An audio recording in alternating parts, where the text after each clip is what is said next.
ในค่ำวันที่29กรกฎาคม2026นี้ที่แขวงขมวนทานเดชศักดามณีคำห้องประธานองค์การปกครองแขวงขมวนได้ให้การต้อนรับทานวาทีพันตีอธิศักดิ์น้อยสุวรรณผู้ว่าราชการแขวงนครพนมราชอาณาจักรไทยพร้อมกับคณะในโอกาสที่ได้เดินทางมาเยี่ยมยามแขวงขมวนเพื่อสืบต่อเสริมสร้างสายพัวพันมิตรภาพและขยายการร่วมมือระหว่างสองแขวงให้นับมือเลิกซึ้งขึ้นในโอกาสดังกล่าวคณะผู้แทนได้เข้ากราบไหว้และสักการะบูชาอยู่ที่พระธาตุสีโคตบองปูสนียสถานคูบ้านคูเมืองของทั้งแขวงขมวนเพื่อความเป็นสิริมงคลนั่นเองหลังจากนั้นทางคณะก็ได้เดินทางไปเยี่ยมชมหอพิพิธภัณฑ์อนุสรณ์ประธานสุภานุวงศ์อยู่ที่หลักสี่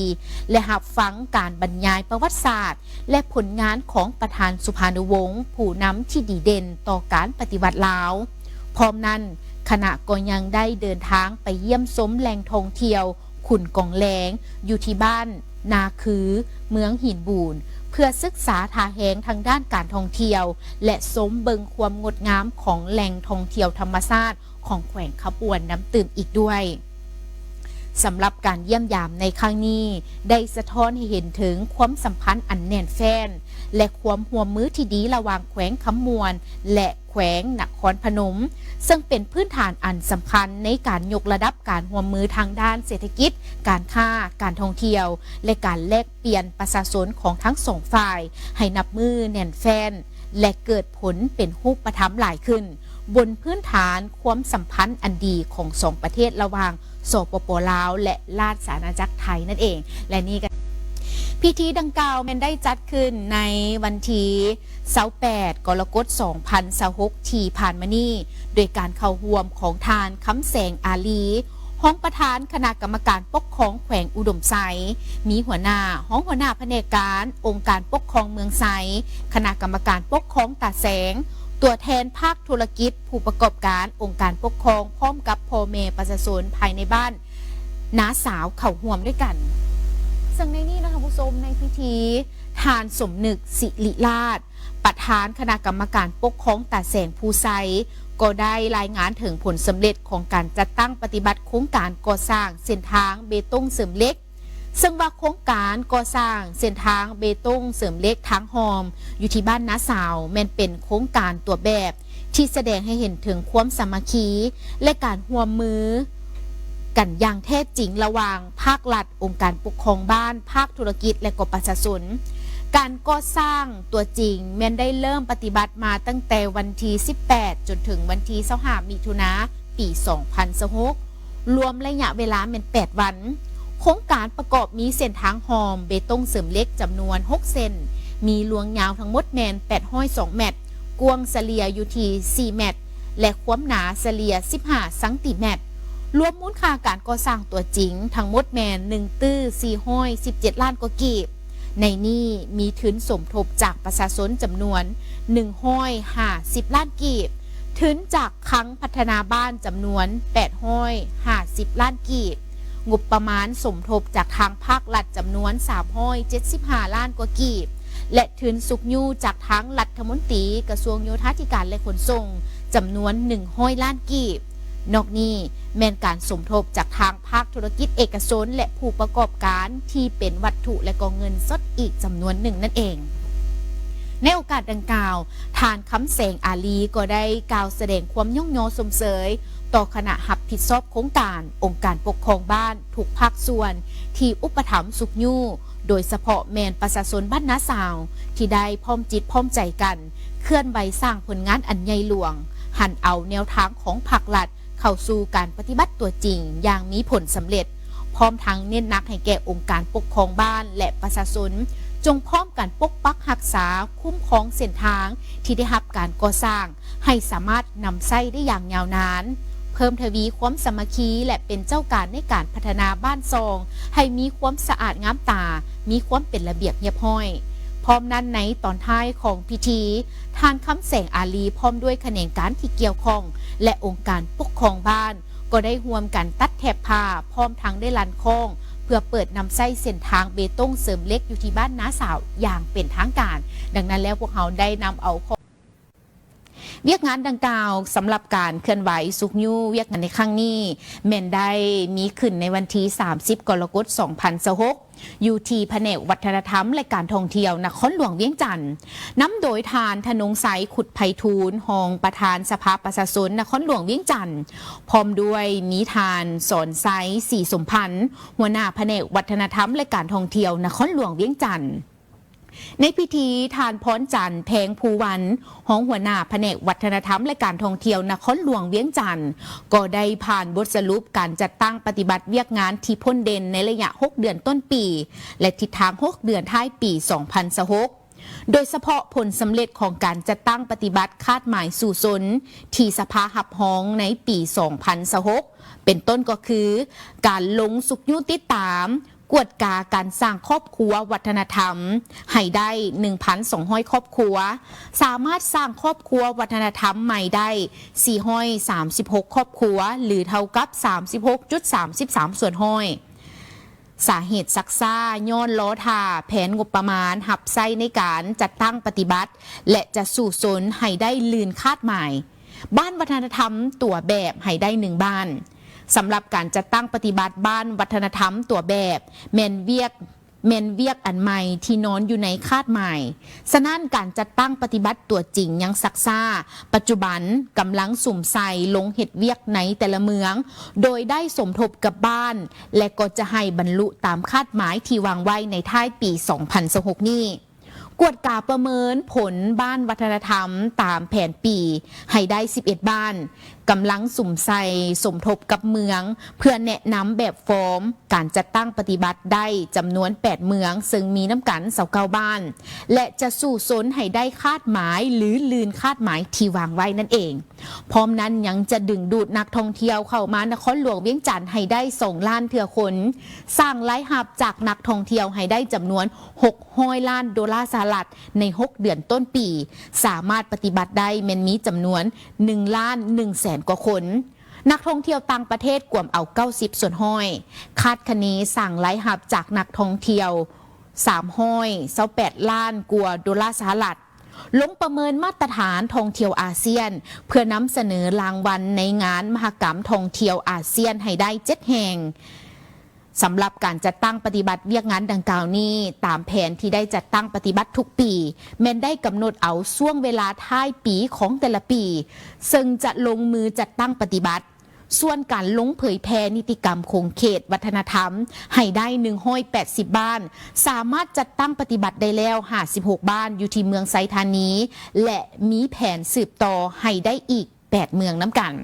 พร้อมนั้นในตอนท้ายของพิธีทานธนงไสขุดไพฑูรย์ยังได้ให้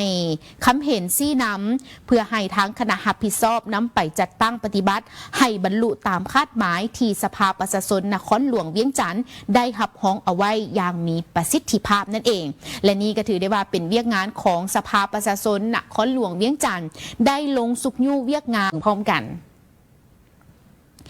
ซึ่งในนี้ทางแผนกศึกษาธิการและกีฬานครหลวงเวียงจันทน์ได้จัดพิธีสรุปผลการสอบเสียงจบสั้นมัธยมศึกษาตอนปลายม.7 ทั่วนครหลวงเวียงจันทน์ประจำศกเฮียน 2025-2026 ขึ้นในค่ำวันที่ 30 กรกฎาคมที่ศูนย์การค้าลาวไอเทคโดยการเข้าร่วมของทานศิริราชทงศิลป์ทองเพ็งประธานคณะกรรมการปกครองนครหลวงเวียงจันทน์มีโครงการศึกษาเมืองผู้อำนวยการโรงเรียนครูอาจารย์และน้องนักเรียนเข้าร่วมในศกเฮียน 2025-2026 นี้นครหลวงเวียงจันทน์แม้นมีนักเรียนสั้นม.7 ทั้งหมด9,406 คนผ่านการคุ้มครองและติดตามการเรียนการสอนมีนักเรียนปะละการเรียน64 คนโจกการเรียน47 คนและบ่มีเงื่อนไขสอบเสียง4 คนเหตุให้มีนักเรียนเข้าร่วมสอบเสียงตัวจริงทั้งหมดแมน 9,248 คนสำหรับผลการสอบเสียงสั้นม.7 ได้คะแนน5ขึ้นไปทุกวิชาแมนมี 6,147 คนหรือเท่ากับ66ส่วนห้อยเสียงได้หอบด้านแม่นมี 4,000 กับ 4 คนหรือเท่ากับ43ส่วนห้อยเสียงได้ใบประกาศนียบัตรแดงมี97คนหรือเท่ากับ1ส่วนห้อยนอกจากการสอบเสียงจบสั้นแล้วนักเรียนเก่งจากนครหลวงเวียงจันทร์ยังได้สร้างผลงานอันน่าภาคภูมิใจในการสอบเสียงแข่งขันนักเรียนเก่งระดับชาติประจำศุกร์เรียน 2025-2026 โดยมีนักเรียนม .4 และม .7 เข้าร่วมแข่งขันทั้งหมด16คนที่มาจากโรงเรียนภาครัฐ6คนและภาคเอกชน10คนสามารถญาติได้รางวัลอย่างเช่นอันดับที่1ได้เหรียญคำ5คนในวิชาฟิสิกส์ศาสตร์และเคมีศาสตร์ขั้นม .4 วิชาภาษาลาววรรณคดีคณิตศาสตร์และเคมีศาสตร์ชั้นม .7 พร้อมเดียวกันนั้นอันดับที่2แม่นได้แก่การหับเหรียญเงิน4คนซึ่งมีวิชาภาษาลาววรรณคดีวิชาคณิตศาสตร์และก็ชั้นม .4 และวิชาเคมีศาสตร์คณิตศาสตร์ชั้นม .7อันดับ3ได้เหรียญทองแดง1คนมีวิชาเคมีศาสตร์ชั้นม .4 พร้อมนี้ก็ได้หับรางวัลสมเสย4คนในวิชาภาษาลาววรรณคดีฟิสิกส์ศาสตร์เคมีศาสตร์ม .4 และวิชาภาษาลาววรรณคดีชั้นม .7 นั่นเองพร้อมเดียวกันนั้นในพิธีก็ได้มอบเป็นใบย่องย้อและรางวัลให้แก่ครูบำรุงนักเรียนเก่งระดับชาติมอบให้นักเรียนเก่งระดับชาติม .4 และม .7 ใบย่องย้อให้คณะรับผิดชอบซี่นำรวมและตัดสินผลการสอบเสียงม .7คณะเฉพาะกิจลงติดตามการสอบเสียงคณะกรรมการรับผิดชอบเวียกงานการสอบเสียงและคณะกรรมการอื่นๆพร้อมเดียวกันนี้ยังได้มอบเป็นใบย่องย้อให้แก่นักเรียนที่สามารถญาติได้ใบประกาศนียบัตรแดงจบสั้นม .7 อีกจำนวน97คนน้ำตื่มอีกด้วยต้องขอสมเสยทั้งซึ่งเวียกงานดังกล่าวทานทองลีศรีสุริตเลขาคณะบริหารงานส่วนกลางสาวหนุ่มประชาชนปฏิวัติลาวพร้อมด้วยคณะได้เข้าเยี่ยมยามพบปะทานอาจสะพังทอง4,000 ดอนเลขาคณะพรรคประธานสภาประชาชนนครหลวงเวียงจันทร์ในครั้งวันที่30 กรกฎาคม 2026อยู่ที่ห้องว่าการนครหลวงเวียงจันทร์เนื่องในโอกาสที่ได้ลงเคลื่อนไหวเยี่ยมยามและเฮ็ดเวียกร่วมกับสาวหนุ่มนครหลวงเวียงจันทร์เกี่ยวกับเวียกงานสาวหนุ่มเยาวชนจุดประสงค์ก็เพื่อสุขยู่ติดตามและพบปะแลกเปลี่ยนบทเรียนการจัดตั้งปฏิบัติเวียกงานตัวจริงในขงเขตท้องถิ่นในโอกาสเดียวกันนี้ทานทองลีศรีสุริตก็ได้กล่าวขอบใจต่อการต้อนรับพร้อมทั้งได้รายงานถึงสภาพการเคลื่อนไหวเวียกงานและแจ้งถึงจุดประสงค์ของการลงเคลื่อนไหวสุขยู่เวียกงานสาวหนุ่มเยาวชนในครั้งนี้พร้อมทั้งได้ตีราคาสูงต่อการร่วมมือกับนครหลวงเวียงจันทร์ในระยะที่ผ่านมาโดยเฉพาะแม่นเวียกงานสาวหนุ่มเยาวชนของนครหลวงเวียงจันทร์แม่นมีบาดก้าวที่พ้นเด่นและมีผลสำเร็จตามเป้าหมายสาวหนุ่มนครหลวงเวียงจันทร์ได้ประกอบส่วนอันสำคัญในการสร้างขบวนการต่างๆได้เป็นอย่างดีอันพ้นเด่นในระยะบดลที่ผ่านมาศูนย์กลางสาวหนุ่มและสาวหนุ่มนครหลวงเวียงจันทร์ก็ได้ร่วมกันลงไปสุกยู่ช่วยเหลือประชาชนที่ได้รับผลกระทบจากพายุหมากเห็บเป็นต้นแมนการปรับปรุงซ่อมแปลงเฮือนซานบ้านซองและในต่อหน้ายังจะได้สืบต่อร่วมกันปฏิบัติหลายหน้าเวียกที่ปิ่นอ้อมเพื่อสุกยู่ส่งเสริมสาวหนุ่มให้มีการเติบใหญ่พัฒนาและสุมใส่แก้ไขบรรดาปรากฏการณ์ย่อท่อในขงเขตสาวหนุ่มเป็นต้นก็คือปัญหายาเสพติดการศึกษาและส่งเสริมการสร้างอาชีพสร้างเวียกเหตุงานทำและพัฒนาบุคลากรสาวหนุ่มซึ่งเว้ารวมแล้วสาวหนุ่มในนครหลวงเวียงจันทร์แม่นมีท่าแหงและโอกาสที่มีความสามารถเข้าถึงข้อมูลในหลายด้านที่จะสุกยู่พัฒนาเวียกงานสาวหนุ่มให้เติบใหญ่เข้มแข็งก้าวขึ้นไป พร้อมเดียวกันนั้นทานอาจสะพังท้อง 4,000 ดอนก็ได้กล่าวตีราคาสูงต่อการเดินทางลงเคลื่อนไหวของทางคณะในครั้งนี้ซึ่งถือเป็นการประกอบส่วนและหัวมืออันดีในการสุกยู่ส่งเสริมสาวหนุ่มให้มีทาก้าวที่เติบใหญ่เข้มแข็งพร้อมเน้นให้สืบต่อหัวมือกันยกสูงบทบาทของสาวหนุ่มส่งเสริมพัฒนาสาวหนุ่มวัยหนุ่มให้มีอาชีพมีเวียกเหตุงานทำเพื่อลดผ่อนปัญหาการขาดแรงงานพร้อมทั้งเอาใจใส่แก้ไขปัญหาปรากฏการณ์ย่อท่อในของเขตสาวหนุ่มเป็นต้นก็คือปัญหายาเสพติดให้เป็นปัญหาสำคัญเร่งด่วนพร้อมส่งเสริมการเข้าถึงการศึกษาการปะละการเรียนสร้างจิตสำนึกในฐานแถวสาวหนุ่มให้เข้าร่วมการรักษาสิ่งแวดล้อมซึ่งคณะนำนครหลวงเวียงจันทร์พร้อมแล้วที่จะให้การสนับสนุนอำนวยความสะดวกในทุกด้านเพื่อสุขยู่ส่งเสริมพัฒนาเวียกงานสาวหนุ่มเยาวชนให้มีผลสำเร็จตามระดับเป้าหมายนั่นเอง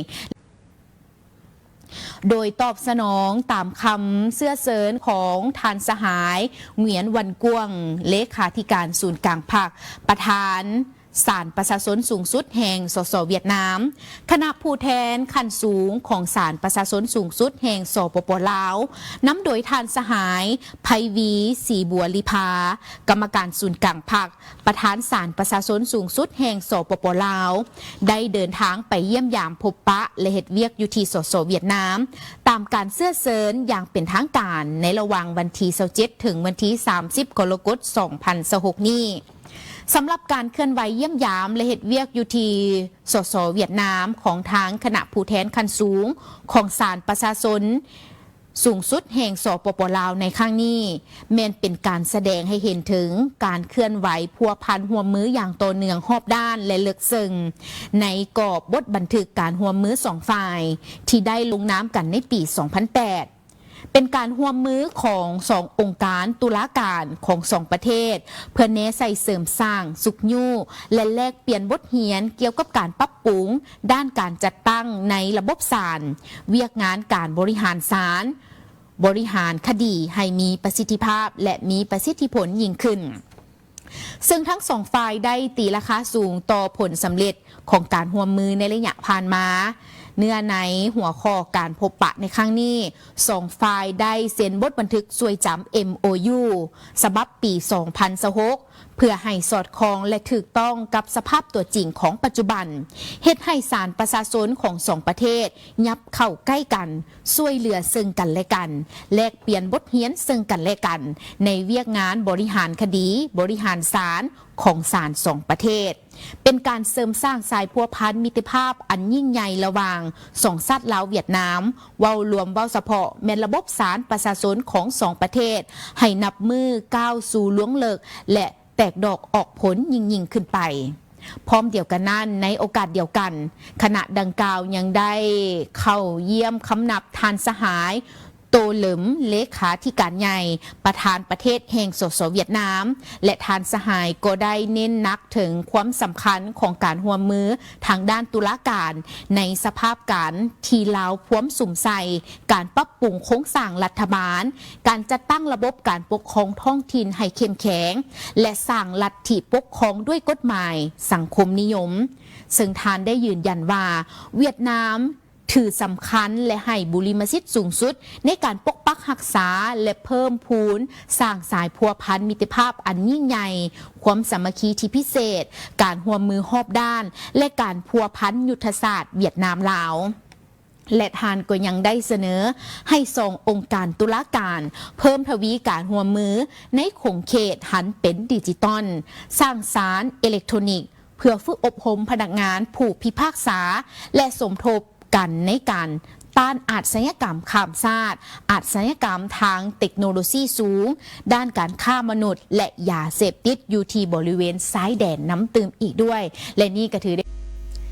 กองประชุมดังกล่าวได้จัดขึ้นในวันที่27กรกฎาคม2026นี้โดยการเป็นประธานของทานสหายพลจัตวาโสภาวันธรรมเทวาหัวหน้าการเมืองกองบัญชาการทหารนครหลวงเวียงจันทร์ทานภูธรแก้วดวงมณีหัวหน้าคณะจัดตั้งนครหลวงเวียงจันทร์ได้ขึ้นเผยแพร่กฎระเบียบผับประชาชนปฏิบัติลาวสมัยที่12 ซึ่งประกอบมี15หมวด64มาตราหลังจากนั้นทานสหายพันเอกบุญทันไซมงคุณหัวหน้าการทหารกองบัญชาการทหารนครหลวงเวียงจันทน์ก็ได้เผยแพร่คำแนะนำของคณะจัดตั้งศูนย์กลางพรรคฉบับเลขที่303ทับคจสพลงในข้างวันที่20พฤษภาเกี่ยวกับการจัดตั้งปฏิบัติกฎระเบียบพรรคประชาชนปฏิวัติลาวสมัยที่12ซึ่งประกอบมี6หมวด30มาตราทางนี้ก็เพื่อแนใส่เหตุให้ผู้ที่เข้าร่วมได้รับรู้เสื่อมซึมกำแน่นต่อระเบียบพรรคประชาชนปฏิวัติลาวในสมัยที่12อย่างลึกซึ้งทั้งเป็นการแนะนำอธิบายบางเนื้อในคำศัพท์และบางประโยคคำเบ้าที่กำหนดอยู่ในกฎระเบียบพรรคให้จะแจ้งเข้าใจง่ายเฮ็ดให้คณะพรรคสมาชิกพรรคกำแน่นหับผู้เข้าใจเป็นเจ้าการเคารพปฏิบัติกฎระเบียบพรรคประชาชนปฏิวัติลาวสมัยที่12อย่างเข้มงวดพร้อมทั้งเป็นการหับประกันการจัดตั้งเผยแพร่เสื่อมซึมและเป็นบอนอิงให้คณะบริหารงานพรรคแต่ละขั้นนำไปจัดตั้งผันขยายและนำพาจัดตั้งปฏิบัติอย่างเป็นเจ้าการถูกต้องครบถ้วนเป็นเอกภาพในทั่วพรรคให้ทันเวลาที่กำหนดไว้และนี่ก็ถือได้ว่าเป็นอีกหนึ่งเวียกงาน